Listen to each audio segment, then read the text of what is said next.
ஏன்னா அந்த டூர் போகணும்னு சொன்னப்ப சார் சொன்னாங்க. நான் தான் அன்றைக்கே சொன்ன மாதிரி 18ஆம் தேதி கிளம்பி நாங்கள் வந்து சென்னையில் பாப்பா வீட்டுக்கு போயிட்டோம். நாங்கள் எல்லா வேலையும் முடிச்சுட்டு காலையில் 9 மணிக்கு கிளம்புறோம்ப்பா, அதனால் 7 மணிக்கெலாம் கிளம்பிடுவோம்ப்பா அப்படின்னா. ஏன்னா சரி படுக்க போகிறீங்களாப்பான்னுச்சு. ஆமாண்ணே. டக்குன்னு நைட்டே என்ன பண்ணியிருக்கேன், பாப்பா கேக் வாங்கிட்டு வந்து வெட்டி நைட்டே எங்களுக்கு ஸ்வீட்டு கொடுத்தது. பிஃபோரா முதல் நாள் நைட்டே கொடுத்துச்சிங்க. சரின்னு சந்தோஷமாக தான் வந்தோம். 19ஆம் தேதி இந்த வெட்டிங் டேயில் வீட்டில் வந்து அழைச்சிட்டு ஃப்ளைட்டில் வந்தோம். அப்புறம் இங்கே வந்தோடனே நான் சாதாரணமாக இந்த மாதிரி கேட்குறப்ப சொன்னோம். எனக்கு வந்து உடனே அது எப்படியோ ஆர்டர் பண்ணி எனக்கு வந்து செஞ்சு கொடுத்தாங்க நம்ம குணா சார் ஃபேமிலி. அதோட நீ எல்லாரும் சேர்ந்து அந்த வெட்டிங் டேயை நம்ம கல்யாண மண்டபத்தில், அதாவது கல்யாண மண்டபத்தில் நீ எல்லாம் பெருமையாக வச்சுக்கிறேன். கல்யாண மண்டபத்தில் ஃபுல் டெக்கரேஷனோட அங்கே இருந்தது, சாப்பாடுலாம் போட்டு அது மாதிரி ரொம்ப அற்புதம். மறக்கவே முடியாது. வாழ்க்கையில் எவ்வளவோ நிகழ்ச்சிகள் இருந்தாலும் இந்த நான் இதில் வந்து பண்ணணுங்கிறப்ப அது ரொம்ப சந்தோஷமாக இருந்தது. மறுபடியும் அப்போ நான் அந்த இதில் போய் நம்ம இது கொடுத்தோம். அப்போ கல்யாணம் அதாவது அன்னைக்கு கல்யாணம் பண்ணப்போ எனக்கு என்னென்னா வியாழக்கிழமை தான் கல்யாணம் இருந்துச்சு. நீங்கள் கல்யாண நாளுக்கு பிறகு 2 நாள் கழிச்சு அதே சித்திரம் இதெல்லாம் ஒன்றா தான் வந்துச்சு. அதனால் அந்த 9 to 10 தான் கல்யாணம் பண்ணோம். அப்போ எனக்கு அதில் உண்மையிலேயே ரொம்ப இதாக இருந்தது. நான் ரொம்ப ஒரு வட்டத்துக்குள்ளாரே இருப்பேன். எனக்கு ஒரு ப்ரிஸ்டேஜ் எதிர்பார்ப்போம். ஏன்னா நாங்கள் இதாக இருக்கிறதுனால எந்த வகையிலும் கீழே இறங்கியே வரமாட்டோம். இருந்தாலும் நான் எதுக்காக சொல்கிறேன்னா அதெல்லாம் நான் ரொம்ப எதிர்பார்க்காத நடந்தது. சரின்னு கயாவில் வந்து இது கொடுக்கணுங்கிறப்ப எங்கள் அம்மா அப்பா இறந்தது வந்து நம்ம இதில் தான் இறந்தாங்க. அந்த திதியில கரெக்டாக எனக்கு அழைச்சி கொண்டாந்து நீங்கள் பண்ணிட்டீங்க. அதெல்லாம் எனக்கு நான் நவமியில் நான் எப்போது போய் திதி கொடுப்பேன். அதனால் அது பெரிய விஷயமா இருந்தது. எனக்கு எல்லாமே பாசிட்டிவாக தான் நடந்துச்சு. ஒவ்வொரு நிகழ்வுகளும் எனக்கு ரொம்ப இதாக இருந்தது. நான் சாதாரணமாக நிறைய மேடைகளை பேசுகிறப்ப எல்லாம் நான் பாசிட்டிவாக தான் பேசுவேன், நெகட்டிவாக எதையுமே பேச மாட்டேன். அது எனக்கு வந்து என்னோட இது. எதுக்காக நான் சொல்கிறேன்னா, ஒருத்தரை வந்து குறைகளை சொல்கிறத விட நிறைகளை சொல்கிறப்ப அவங்க இன்னும் அதை இம்ப்ரூவ் பண்ணிக்குவாங்க, அதை பலமாக அதை எடுத்துக்குவாங்கன்னு. ஆனால் குறைகளையும் சுட்டி காட்டணுங்கிறது அது உண்மைதான். அதே சமயத்தில் பாசிட்டிவ் தாட் எப்பயுமே பாசிட்டிவாக தான் இருக்கும். எனக்கு ரொம்ப நம்ம எதாவது போனுச்சுன்னா எல்லா ஆண்டவன் பார்த்துக்குவோம் போயா அப்படின்ட்டு போவேன். நான் எதைக்குமே பிளான் பண்ண மாட்டேன். ஆனால் எனக்கு எல்லாமே சக்ஸஸாக நடக்கும். இப்போ நான் காசிக்கு வந்தது கூட எனக்கு உடனே சார் சொன்னாங்க, நான் வர்றேன்னா போனேன். அது யாரா வந்தா, எத்தனை பேர் வர்றாங்க, எவ்வளோ பணம், எப்படி போகிறோம். நான் இவ்வளவுக்கு சென்னையில் தான் அதை ஏற்பாடு பண்ணியிருப்பாங்கன்னு நான் சார் நினச்சிட்டு இருந்தேன். ஆனால் வந்த பிறகு தான் கோயம்புத்தூர் அது இருந்துச்சு. அப்புறம் சரி கோயம்புத்தூருக்காரனா நான் சீனு கோயம்புத்தூர்காராக தான் இருப்பாருன்னு நினச்சேன். ஆனால் அவர் கோயம்புத்தூர்காரும் இல்லை, சென்னைக்காரும் இல்லை, ரெண்டுத்துக்கும் இடைப்பட்ட காராக தான் இருக்காரு. அதனால எனக்கு ரொம்ப அது நல்லது. அதேமாதிரி நான் ஒவ்வொருத்தராக சொல்லணும்னு நினைக்கிறப்ப நம்ம இவங்க வனஜா மேடம், இவங்க வரலட்சுமி மேடம்னு நினைக்கிறேன். சரி சாரலா சரியா, அவங்க 2 பேருமே அமைதியாக எல்லா நிகழ்ச்சியிலையும் கலந்துக்கிட்டாங்க. அவங்க வாலின்றாவே இவங்க எங்கே போனாலும் அங்கே போய் நின்றுக்கிட்டு வர்றது போகிறது எல்லாத்தையும் கேட்குறது அது மாதிரி தான் பண்ணிக்கிட்டே இருந்தாங்க. அதனால் அந்த அம்மா வந்து எந்த விஷயமும் யார்கிட்டையுமே எதுவும் பண்ணல. ஆனால் அவரையும் அவங்கள அந்த பழைய காலத்துக்கு கொண்டுட்டு போனது நடந்த நிகழ்ச்சி தான். அது மதம் எல்லாரும் நிகழ்ச்சி. அவங்க ரொம்ப அதை ஹாப்பியாக அதை பயன்படுத்திக்கிட்டாங்க. ரொம்ப மனநிறைவாக இருப்பாங்கன்னு நினச்சிக்கிறேன். அதேமாதிரி சாரை எடுத்துக்கிட்டா, சாரு மாணவர்களை வச்சு ஒரு காலம் இருந்திருப்பாரு, அதுக்கப்புறம் ஆசிரியர்களை வச்சு ஒரு காலம் இருந்திருப்பாரு. அதே போல சாரோட எல்லா பர்ஃபார்மன்ஸையும் நான் பாக்குறேன். வந்தாங்கன்னா டக்குன்னு இறங்கி போவாங்க. அது அப்படியே அந்த கோழியை குஞ்சி காவந்துக்கு பண்ணுமா, அது மாதிரி சாரி எல்லாரையும் சரௌண்டிங் காவந்து பண்ணி உடனே போ, ஏறுங்க வண்டியில ஏறு, அதை பண்ணு அப்படின்ட்டு அந்த கரெக்டா அந்த பர்ஃபார்ம் அது போல ஒரு கீழா வைப்பாங்க. அவர் உயரத்திலையும் உயர்ந்தவரா இருக்காரு, எண்ணத்திலையும் உயர்ந்தவரா இருக்காரு. அவங்க ஒய்ஃப் அம்சவேணி, அவங்களும் அம்சமா, அவங்க அக்கா தங்கச்சி 2 பேருமே ஒரே மாதிரி கேரக்டரா இருக்காங்க, நல்ல புரிதலோட இருக்கிறாங்க.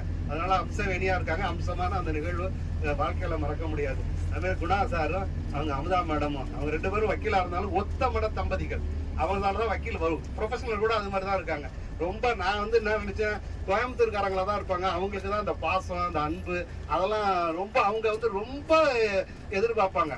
நல்லா அவங்களோட பர்ஃபார்மன்ஸ்லாம் நல்லா இருக்கும் ரிசீவ் பண்ணுறது. நாங்கள் ஏன்னா நிறையா கூட்டத்துக்கு நிறைய இடத்துக்கு போகிறப்ப அவங்க வீட்டுக்கெலாம் போயிட்டோம்னா அவ்வளோ உபசரிப்பு வாங்கினா எதாக இருந்தாலும் ஒரு மாதிரி ரொம்ப இதாக பண்ணுவாங்க.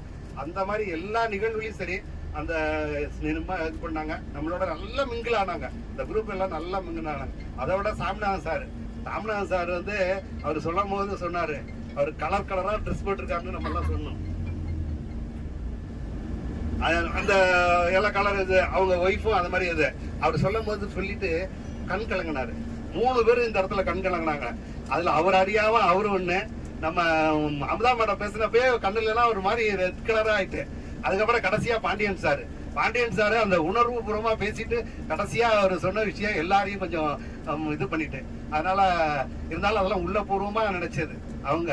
அது மாதிரி ஆர்த்தி மேடமும் அவங்க அம்மா, அவங்க வந்து திருவாரூருக்கு சொந்தக்காரங்கன்னு சொன்னாங்க.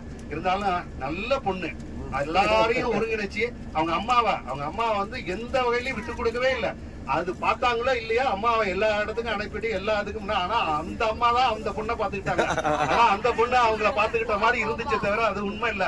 அந்த அம்மா தான் அவங்கள பாத்துட்டாங்க. இருந்தாலும் அந்த பொண்ணு அழைச்சிட்டு வந்து எவ்வளவு இருந்தாலும் தன்னுடைய தந்தைக்கு வந்து மகன் உதவி செய்வான்னு தான் சொல்லுவாங்க. ஆனா ஒரு தாய்க்கு ஒரு பெண் வந்து உதவி செஞ்சிருக்காங்க. இது இந்த இடத்துல பாக்குறேன், ரொம்ப அவங்களுக்கு ரொம்ப எனக்கு சந்தோஷமான நிகழ்வு.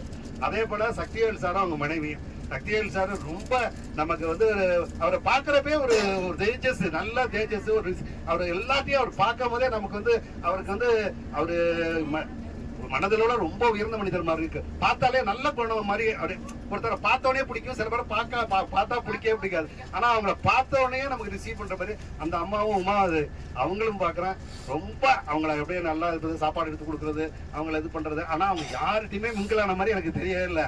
அதனால ஆனா எல்லார பத்தி கீனா வாட்ச் பண்ணிருக்காங்க. ஒரு செய்தி சொல்றப்ப அவங்கதான் முதல் குரலா, பெண்களை பத்தி முதல் குரலா அவங்கதான். அங்க இருந்து பாண்டியன் சார் பேசுறப்ப டக்குன்னு அவங்க பேசினாங்க. அதுக்கப்புறம் அதுக்கு ஆர்கியூ பண்றாங்க. அப்ப உமாவதினு பேர் போல இருக்கு, அந்த பார்வதி தேவியே வந்து இருக்கிற மாதிரி அவங்க. அதனால அவங்க உண்மையிலேயே அதை பாராட்ட வேணும். அவங்க ரொம்ப கொடுத்து வச்சிருக்காங்க. அதே போல அடுத்தது பாண்டியன் சாரை பத்தி உங்களுக்கு எல்லாருக்கும் எப்படி தெரியுமா தெரியாது, அங்க திருவாரூர்ல பெரிய ஆடிட்டர், அவர் வந்து ரொம்ப ஃபேமஸ். அதே போல மனோகர் சாரும் கலாவதி மேடமும், இவர் மனதரும் சொல்லுவாரு காலாவதி ஆனவங்கன்னு சொல்லுவாரு. அவங்க காலாவதி ஆனவங்கன்னா எல்லா விஷயத்தையும் விட்டுட்டு அதுதான் காலாவதியா இருக்கா தவிர அவங்க வந்து எல்லா விஷயத்துக்கும் டக்கு டக்கு டக்கு டக்குன்னு பதில் சொல்றாங்க. எல்லாமே சரியா பண்றாங்க, சந்தோஷமா இருக்குன்றாங்க.